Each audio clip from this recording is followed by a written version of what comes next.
حرف وہ کلمہ ہے جو جملے میں دوسرے کلمات کو باہم ملانے کے لیے استعمال کیا جاتا ہے۔ آم کا ذائقہ کھٹا ہے، اس جملے میں کا حرف ہے۔ اور، کو، کا، کے، ساتھ، یہ ایسے کلمات ہیں جو نہ اسم ہے اور نہ صفت ہیں، نہ ضمیر ہیں، نہ فعل، بلکہ ایسے کلمات ہیں جو اجزائے کلام کو ایک دوسرے کے ساتھ ملاتے ہیں، انہی کو حرف کہتے ہیں۔ حرف کی 4 اقسام ہیں: حروف ربط، حروف عطف، حروف تخصیص اور حروف ہجائیہ۔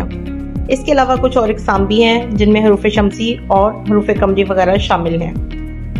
صفت، یہ وہ کلمہ ہے جس سے کسی چیز یا شخص کی اچھائی یا برائی ظاہر ہوتی ہے۔